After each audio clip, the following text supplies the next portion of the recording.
This video will be as strange for you to watch as much as it was strange for me to make. It started as a gameplay guide to the Inner Circle, a feature of the game Hearts of Iron 4. Yet, as I started doing research for it, I found myself in a rabbit hole.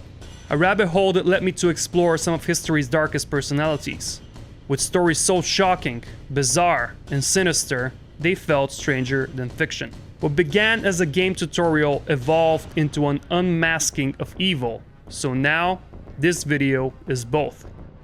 If you're just looking for me to recommend 3 names so you can start playing, you'll see them on the screen now. If you want to know why I picked them and what makes them so powerful, the tutorial chapters are in the description. But if you want to get the full story, and it's one hell of a story, just let the video play. So what is the Inner Circle? In Hearts of Iron 4, it is a series of national focuses that allow you to handpick up to 3 high-ranking members of the Nazi party who were historically very close to Hitler, and then make him his most trusted advisors.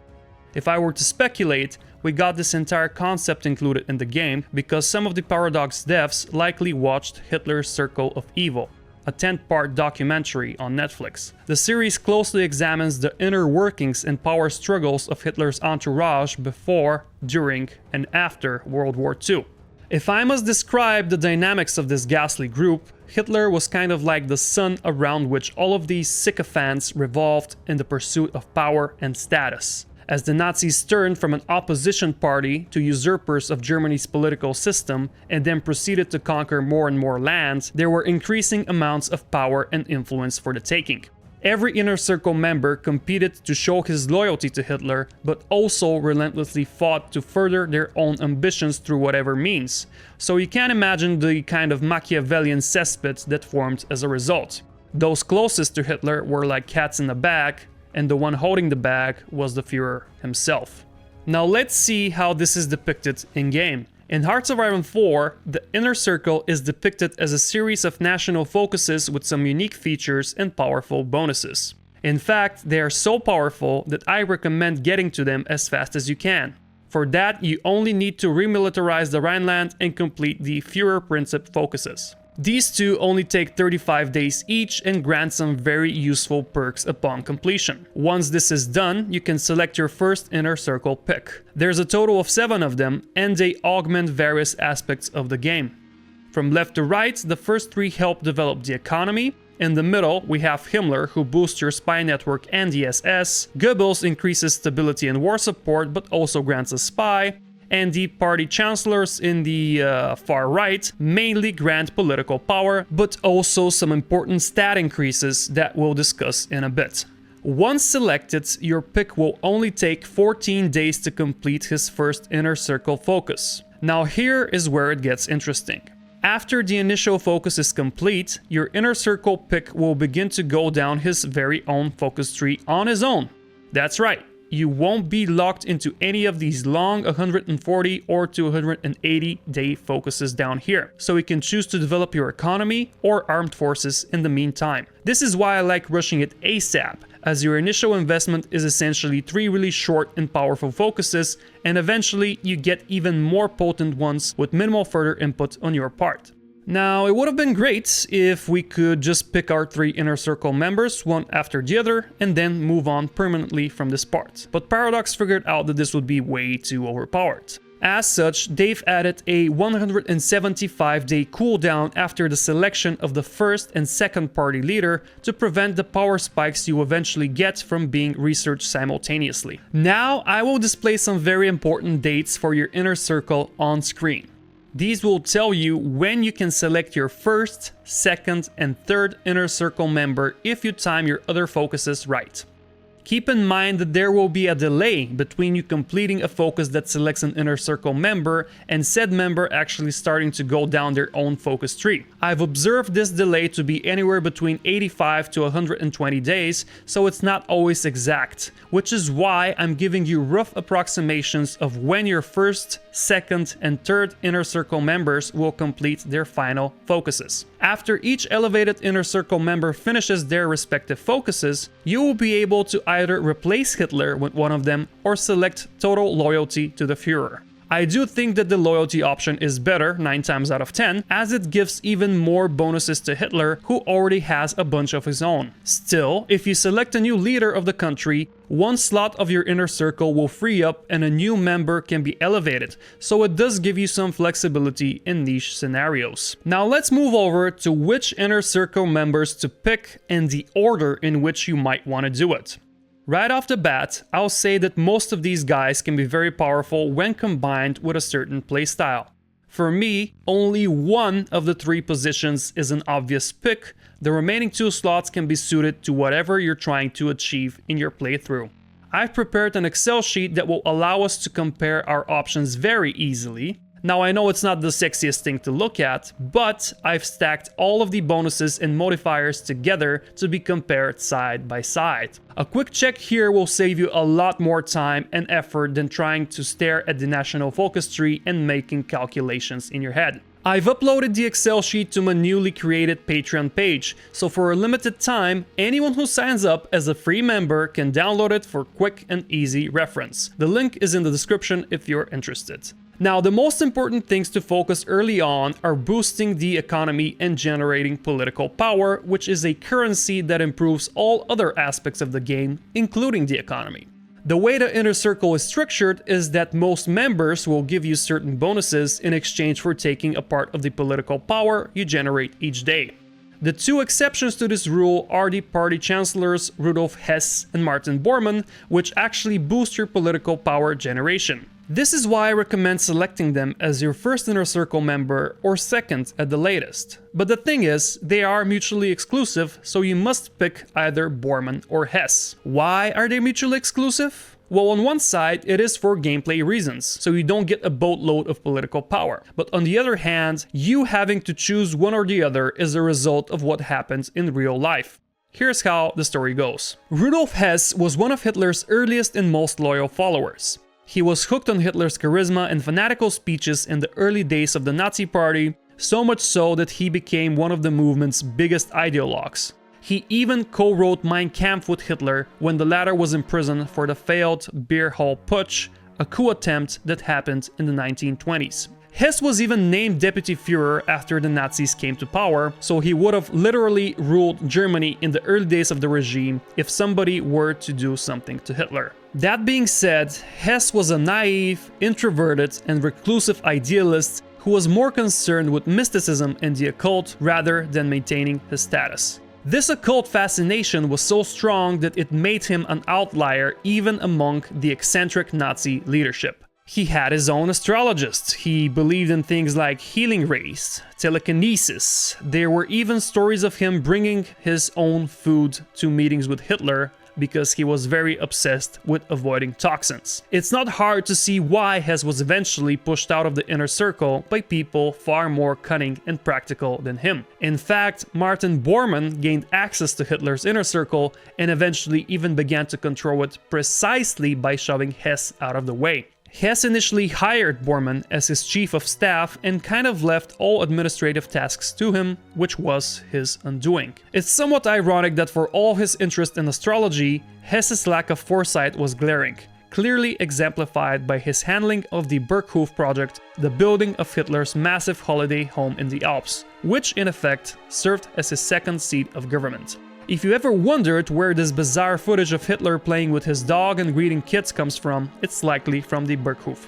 Reluctant to engage in administration, Hess delegated the Berghof project to Bormann, who through it really got in Hitler's good graces, as he was catering to the Führer's needs and essentially running everything for him while he was in the Bavarian Alps. Eventually, Bormann literally became Hitler's gatekeeper, which granted him immense power, as he manipulated Hitler's visitation schedule to restrict and then remove Hess and others he deemed unfit from the inner circle. As time went on, Hess turned from indispensable to marginalized, which eventually led him to that ludicrous flight to Scotland, where he took it upon himself to strike peace with Britain after the fall of France. And if you don't know much about that story, long story short is that Hess got on a plane that he flew himself to a field in Scotland, hoping to find a British noble he met years ago so he could then set up a meeting with Churchill. What happened instead was that a local plowman found him and then gave him up to the authorities, to the embarrassment of the Germans and of course the amusement of the British. While it is obvious that Bormann was a much savvier and cunning operator in real life, it still doesn't tell us which one is the better option in Hearts of Iron 4. So let's figure it out. And if you like the video so far, leave a thumbs up and subscribe to the channel. At first glance, both Hess and Bormann grant political power, but Bormann also provides some incredible discounts. Right off the bat, you get 15% off the political power cost of your political advisors. Meanwhile, Hess grants a rather useless same ideology monthly opinion bonus. We have to give Bormann a win here, but we're still in the early innings. Both of them share the same secondary bonus, which is the Reichslabor service decisions. This one is quite nice as it allows you to expand your industrial base and build it up faster in various geographical regions of Germany. At the cost of 50 PP per region, you get to add one permanent building slot in every state of that region and increase the local construction speed by 10% for about a period of a year and a half. This focus synergizes quite well with Fritz, Todt and Albert Speer here, as both grant various construction speed bonuses. Also, while your inner circle members do their own thing, you might want to aim for building the Ruhr Dam and focusing your early construction efforts there, as it gives you even more construction speed and space for extra factories. In total, you could get up to a 45% construction speed bonus for certain buildings, and that doesn't include any construction tech you might have completed. As both Bormann and Hess activate the Reich service, level 2 is a draw, so we must see their respective third focuses to decide the winner. At level 3, Bormann grants 50 political power and 0.05 PP gain per day, then doubles down on the political power discounts for various cabinet picks, so now you get a total of 50% off your political advisors and 25% off on theorists, chiefs of the army, air force, navy, and military high command appointments. This is further boosted by the last focus, total control over domestic affairs, which also grants a few very useful bonuses and then even more discounts for your economy, conscription, and trade laws, yet this last focus is also available to Hess. So now the real question is Hess's third bonus better than what Bormann is offering? And it's quite surprising, but the answer is yes. In fact, I consider this the most powerful bonus of the entire Inner Circle focus tree. So let's check it out. Rally the Industrialists grants a one-time 50 PP bonus, but also 0.25 political power per day, which is 5 times more than Martin Bormann. Now, once the last focus is unlocked here, it removes minus 0.20 political power per day because you get a separate plus 15% political power bonus that applies to your overall generation. But this still means that Rudolf Hess will grant you 0.20 political power per day in addition to it, while Bormann's daily gains are cancelled out. Still, we're barely scratching the surface here, as after all, the focus is called Rally the Industrialists. On top of the political power gain, we get a 15% bonus for anything you research with a military industrial organization, or a MIO for short. To be clear, this doesn't boost the 10% you get by default by 15%, so you get 11.5 in the end. It adds 15% to it, so essentially you get a combined 25% boost to research speed when it comes to any weapon, tank, plane, ship, support company, or whatever else you might be researching. Only the industry and electronic tabs don't have technologies that you can research with a MIO, but everything else will get a massive bonus. To put things into context, this bonus alone is almost equal to the combined 1940 and 1942 computing machines, which grant you a % more research speed at 16%. The implications of this are massive. As for example, you can research 1940 airframes or tank modules ahead of time and start production while the Allies are still trying to mobilize their economy. Plus, by making your research quicker, you save on political power, as assigning one MIO to research anything costs 0.10 political power per day. And you get all of this for free after you send Hess on his merry way down the Inner Circle. Yet that's not all. I feel like this is an infomercial by this point. Remember, for a while now, the Mayos have had these talent trees that add production, reliability, and attack bonuses to anything you design and produce with them. Yet to unlock these traits in the talent trees, you need funds, which are granted once you complete research projects with a Mayo or set them to produce your various weapons of war. So guess what? Hess grants you a 15% bonus to funds generation as well. Frankly, this is ridiculous. It probably needs a nerf, but even after a nerf, I would still probably pick Hess over Bormann. So there you have it. In my humble opinion, Hess should always be picked, and I'd personally get him before anyone else. Now let's move over to the economic side of the inner circle. Here we have three Nazis competing for your attention: Fritz, Todt, Albert Speer, and Hermann Göring. They are not exactly mutually exclusive, as you can select all three of them to be in your inner circle, but only one of them can complete the last two focuses of their respective trees. Overall, it's best not to waste your efforts on more than one of them here, so make your choice and let him do his thing. Now, if we go back to their real-life stories, we can see a prime example of the dysfunctionality of Hitler's inner circle and how Hitler intentionally kept it that way. Fritz Todt was not a prominent figure in the Netflix series, as he was someone who was mostly zeroed in on Germany's big engineering projects rather than political maneuvering. He was the director of the Autobahn project, so he oversaw the construction of Germany's highways. And he was also appointed to construct the Siegfried Line, which was the German answer to the Maginot. After France fell, he was tasked with building the Atlantic Wall to protect from an eventual Allied invasion. His most important role, however, was that of a Reich Minister for Armaments and Ammunition, or in essence, the role of gearing up the whole German industrial base for war. On the other hand, there was Göring, a renowned World War I ace who literally led the squadron of the legendary Red Baron after he died in battle. He was instrumental in giving the Nazis some credit among Germany's elite and used his reputation and connections to establish them as a serious political force. He was also a flamboyant, power-hungry, morphine-addicted fiend. Now, most of us know Göring as the chief of the Luftwaffe or Air Force, but he had about 20 other titles, including Reichsmarschall, President of the Reichstag, Minister-President of Prussia, and Reichsjägermeister. No, he didn't invent the drink, he was just the master of the hunt and forests of the Reich. More importantly for our story, he was also appointed by Hitler as the, God I hope I get this right, plenipotentiary of the 4-year plan, a secret scheme to prepare the economy for war.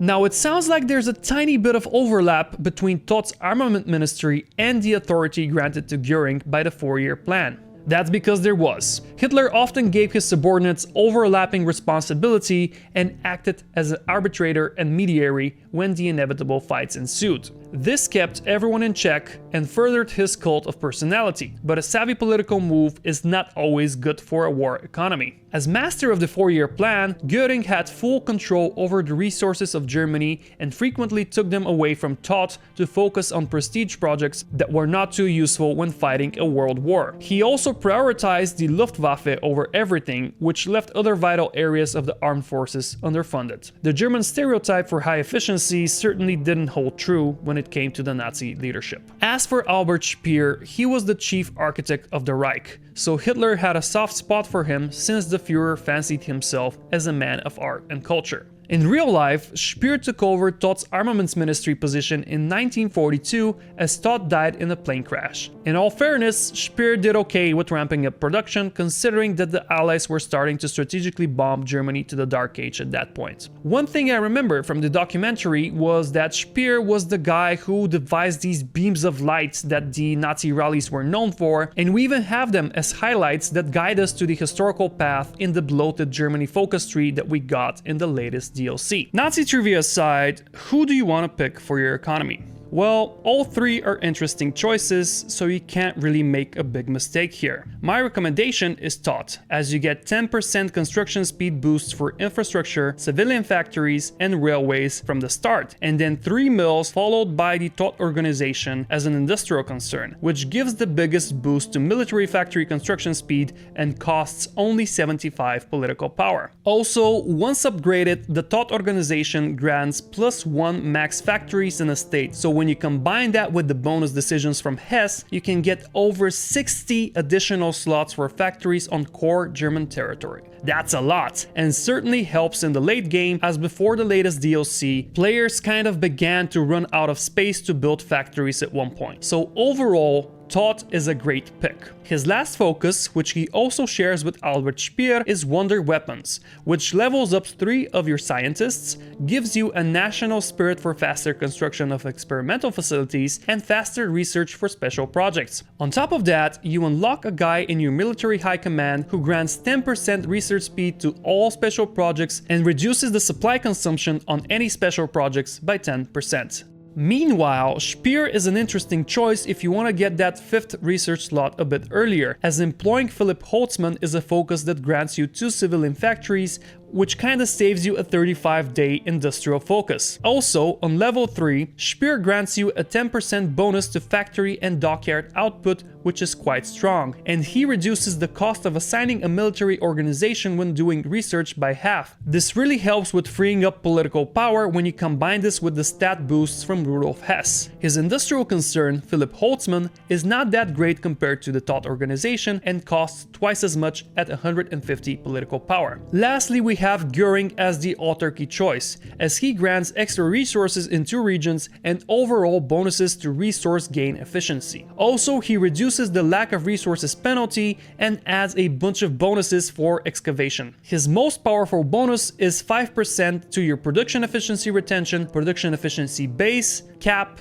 and also growth. While he doesn't grant extra space for factories, the ones you've already built will be more productive. Furthermore, there is a 5% discount to the production cost of infantry, weapons, and artillery when his industrial concern Reichswerke is upgraded for the first time. But on the flip side, using this company will also decrease the amount of civilian factories you have available. Now, Göring's last focus is different. It's called integration of the puppet economies. It allows players to exploit or develop the Reichskommissariats and territories you've conquered for the rather large price of 120 political power apiece.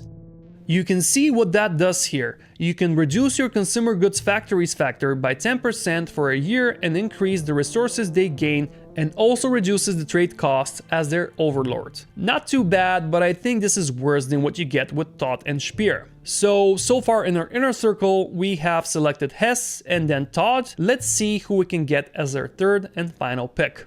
Next, we have Goebbels, the Minister of Propaganda.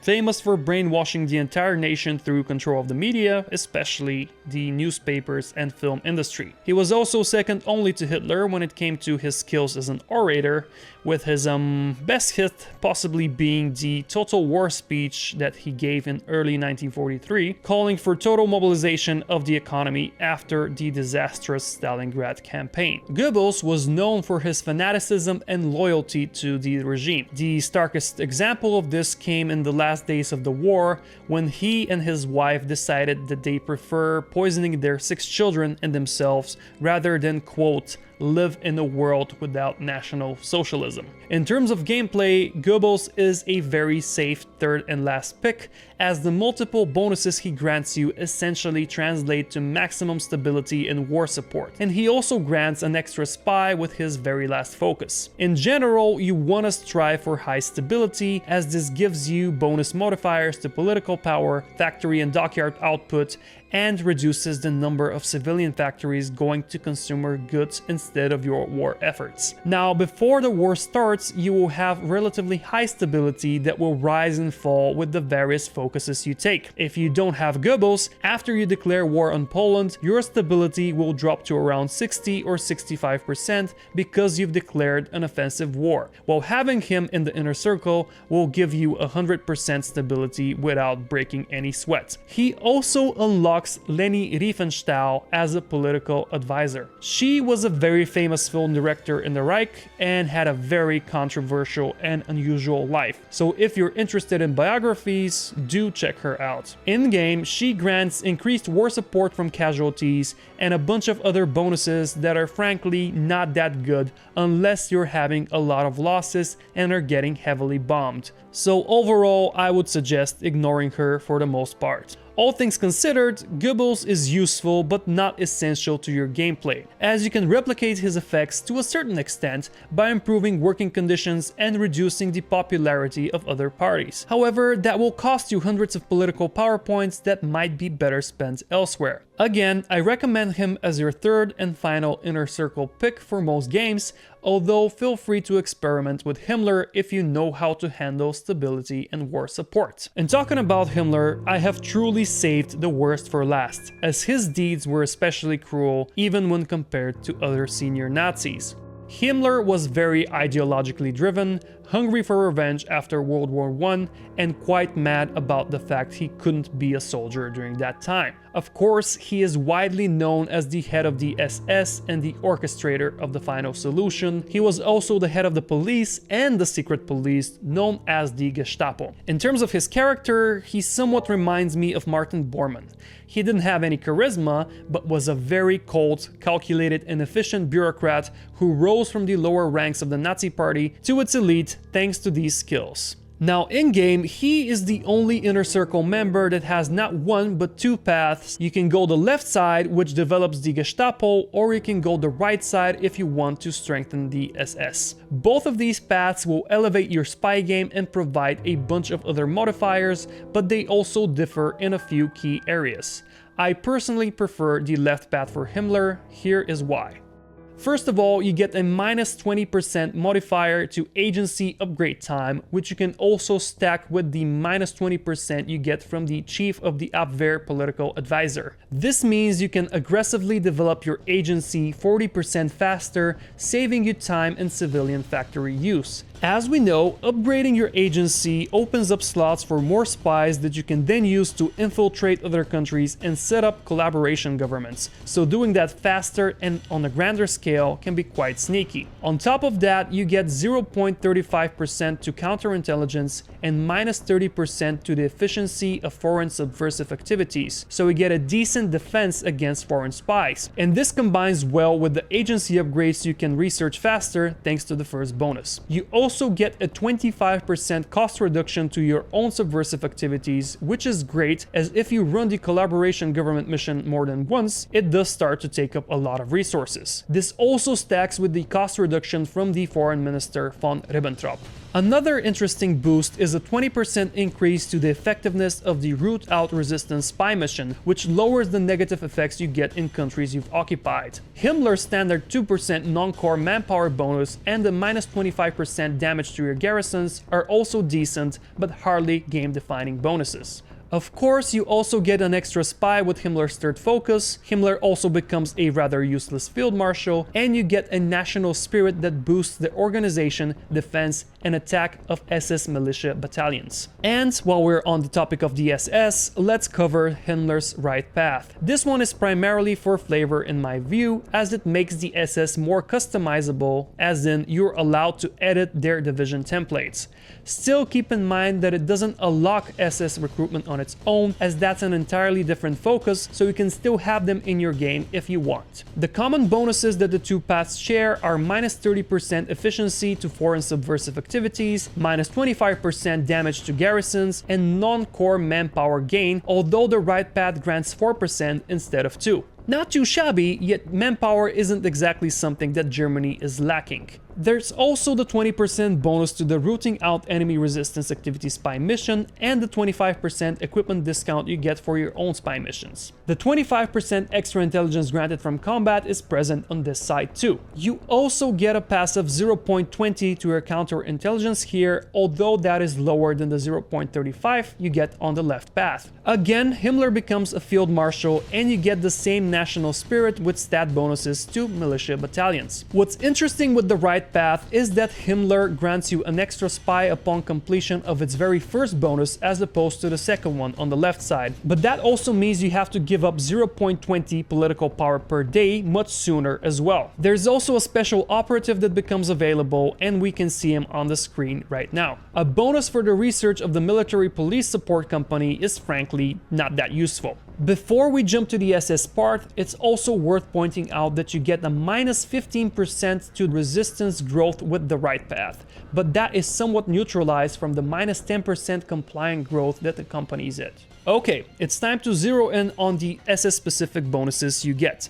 With the right path, you get a total of 5 divisions. 2 militias, 2 light tank divisions, and 1 motorized infantry. While they don't have the best templates, it is useful that with this right path you can actually edit the templates and make them to your liking.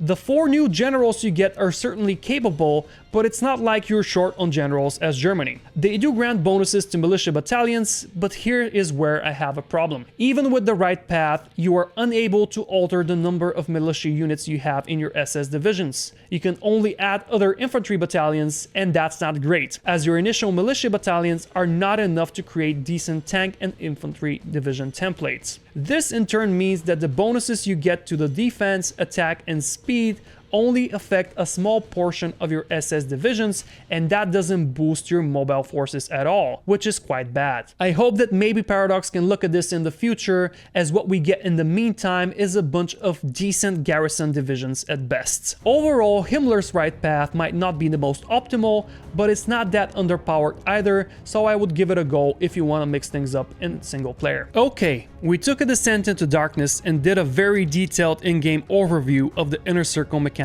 of Germany's latest national focus tree. Now, I will give you some interesting combinations that you can do depending on what you're trying to achieve in-game. But before I do, I'm reminding you my Excel cheat sheet for the inner circle is available for free for a limited time on my brand new Patreon. Grab it right now, and if you want to support this channel further and get your name mentioned at the end of my videos, feel free to explore the other tier as well. Lastly, this is a very different video format, so if you appreciate it, a like, comment, and subscribe would mean the world to me. Anywho, here are some interesting combinations you can try in your next historical Germany playthrough. At number 1, we have the overall best pick in my opinion, with Hess, Todt, and Goebbels picked in that order. You can substitute the second choice Todt with Speer if you want to maximize your political power generation and get extra factory and dockyard output. Alternatively, you can go with Göring if you want some more powerful production bonuses and don't care too much about special projects or running out of space for factories in the late game. You can substitute Goebbels with Himmler if you want to be more aggressive with your spies or for flavor, but keep in mind that you have to spend political power on improved working conditions and improving party popularity to keep your stability on the high side when war breaks out. Of course, you can go crazy with spies and get both Goebbels and Himmler as your second and third picks, but that means you have to give up on powerful economic bonuses, which I wouldn't do in most cases. So that's all. If you liked the video, check out my other stuff too, and I'll see you next time, partner.